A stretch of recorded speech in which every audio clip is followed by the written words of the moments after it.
Okay, welcome to Sister Wives, our recap, Season 11, Episode 7, Part A, Guide to Wedded Bliss. This was originally a 3-hour episode, and if we had known that there was no new information, we probably would have skipped this episode, but we didn't, and so we're going to continue.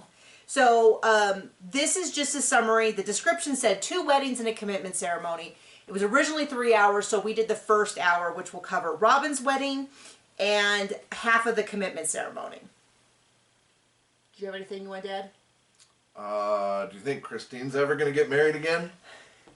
That is the summary of how it feels to watch anything with Sister Wives, is that sensation of like, they really know how to beat a dead horse.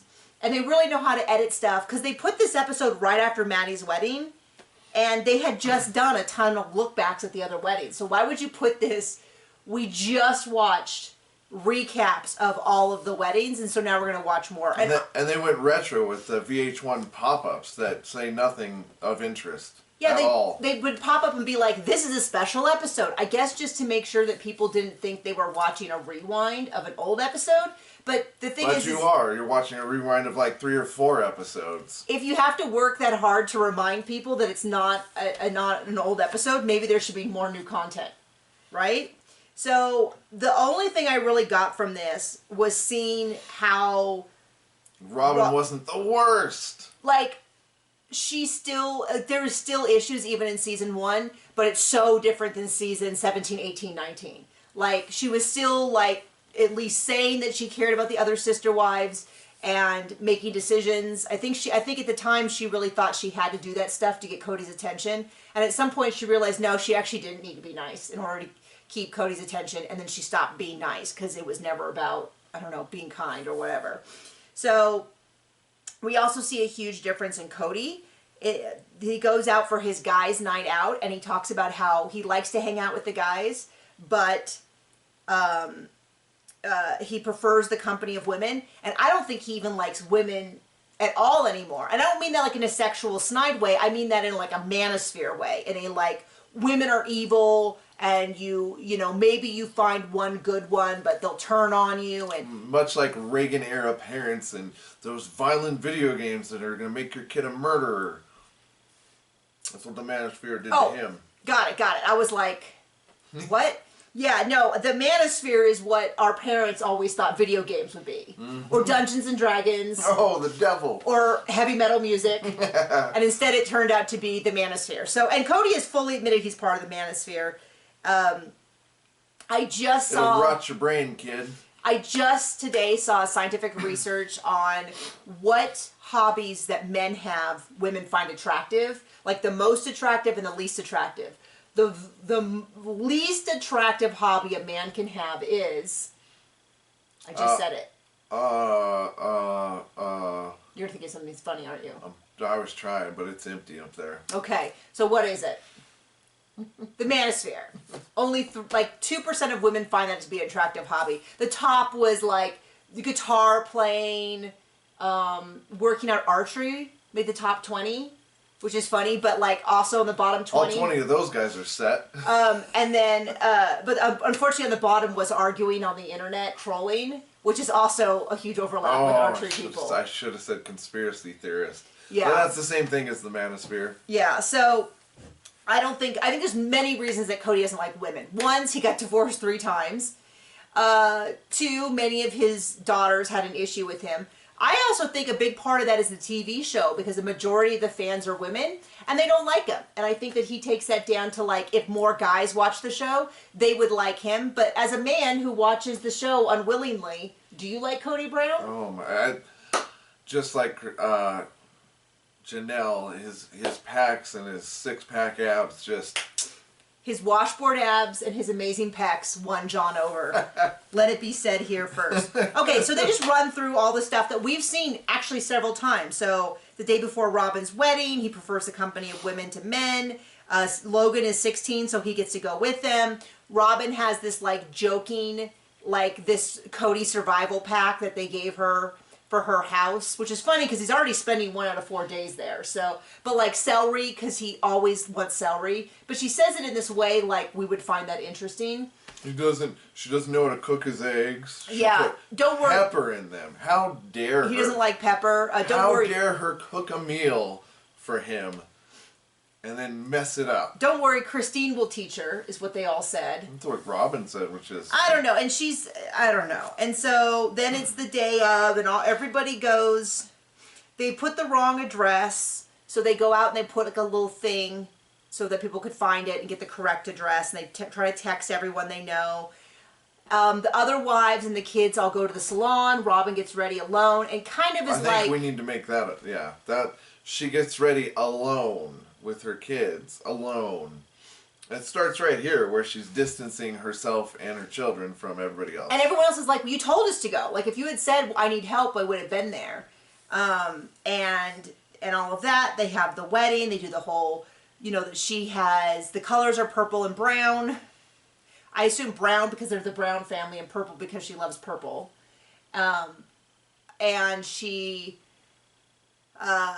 they once again talk about how sacred their ceremony is, which is the only reason why I kind of am snide about that, is that they don't seem to respect other religions' sacred ceremonies. No, he co-opted several Jewish traditions. Yep. Bar mitzvahs, which you can't even, like, as far as I know, isn't even mentioned in the Bible. So it's like genuinely being like, oh, someone's Jewish and doing that. I think that's mine. Additionally, recently he did a baptism.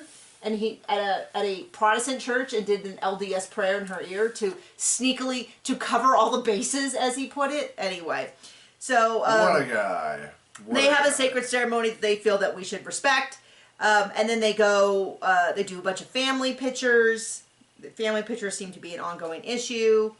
Kody just loves family pictures, and he's so patient with everybody, and doesn't snap at the little kids that or little kids. Well, that's the commitment ceremony. It's that and the commitment ceremony. Okay.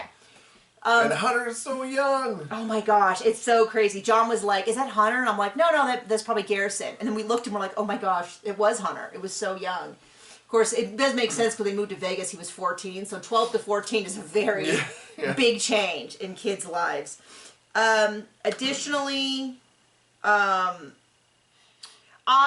watching the wedding, he does seem to have a great deal of affection for his wives. Now, season 13, 14, where Kody's like, I love all my wives equally. I'm like, I don't know that you do. But at this wedding, it at least seemed that he had a great deal of affection. Now, does that mean that he loved them all equally? No. Does it mean that he was showing them agape love or deep, abiding love? No. Does it mean that he was unselfish? No. But he was flirting with Mary because Mary got him a pencil wetter. Yeah, but he also, I think he had, I'm just saying, I think his whole, I never loved him, it was such a burden. We know that was... As Janelle said, he's doing that now to clear his ego, because it bothers him that he failed so badly. Thank you, Janelle. Gosh, my nose is, tingly. I'm sorry. Like how your foot falls asleep? And my nose fell asleep, and it's, tingly, it's driving me crazy. Okay. Then we switch over to the commitment ceremony, which we also just watched. Oh. And you can see Robyn's gorgeous landscape backyard. And then from there, you can actually see Mary's backyard of dirt. But figuratively... I think it's actually part of Mary's, because they didn't have Mary's barren desert. But yeah, I'm sure they share a little bit that they don't fence off. But then as soon as it's behind Mary's house, it's just dirt. Right. And so there's that. They're all getting ready. The big thing was the dresses. And it's like watching Project Runway again. It's like watching somebody who's never watched it, who'd gone on the show. And it's like, in over their head. I feel so bad for that person, because they're like, but the wives say between 3 and 4 weeks. They say 3 or 4. And so we don't know how long it was, but it clearly was not enough time at all for anything. And so they only end up with 2 of the 4 dresses. Robyn clearly knew that she was not going to have a dress because she just so happened to have an extra dress. Mary ended up having to go buy a dress, and they go with her to go buy a dress. Do you think it was the brown dress from the wedding? No, because it was dark blue, remember? Oh, yeah. And plus, she's the shopping queen, John. There you go. But Janelle and Christine do get a dress. It's a friend of Janelle's who is a seamstress, her daughter, who had just finished fashion school, and it was the worst trade possible. Yeah, I'm wondering if they were like, oh, do you want to do it? You can be on TV, and she's like, sure, and then she's like, this has become a nightmare. This was I'll review this for free because I'm an influencer trade before there was influencer trade, and it clearly was a mistake. Yeah, we feel bad, and just to be clear, we feel badly for the designer. Poor thing. Because she was so stressed out, and they picked out the fabric, and the fabric I thought was kind of an odd choice. Like Christine's fabric kind of looked like a Ren Fair, like heavy linen, like she was trying to look like a medieval peasant. And Janelle's was this super shiny material, which is very hard to sew because it shows every single like pucker and all of that. So they already sort of had an uphill battle. It was very hard to watch, but it was the most interesting part of the recap. So they do the commitment ceremony, which seems to go on forever. They pour sand into a thing. They try to bury a tree. Forgot the whole story about the wind. It blows. Did you know that? Yes, that's right. I was like, no, that was Maddie's bridal shower. But no, that also was a storyline here. Who knew that in Vegas, in the desert, it was windy? I mean, you'd think all those trees would protect them. The forests that surround them. No, which is also funny why they didn't know that Maddie's it would be so windy, because it's like, you guys already went through this once. But additionally, Robyn makes a big point of how they planted a tree because they're putting down their roots here forever. And Vegas is their final home, and it took them so long. Permanently and forever, and this is our forever home. Yeah, so remember that when all of a sudden it's, oh, we never planned to stay here forever. I don't know. You made a pretty big deal on TV about it. I think what happened, whether consciously or subconsciously, is at some point Kody realized, I can't get away with just being at Robyn's all the time and not getting crap from all the other wives. So if I move them and then spread them out more, then I can just lie and get away with it. I think, this is my opinion, is that I think he just has an itchy, he just likes to move every once in a while. And Robyn was starting to freak out more and more and more about Dayton leaving. And then saw this like, oh, this Kody wants to move. We could move closer to Dayton because he wants to go to Flagstaff. And I'm guessing that if he had gone to UNLV, they never would have moved. Yeah.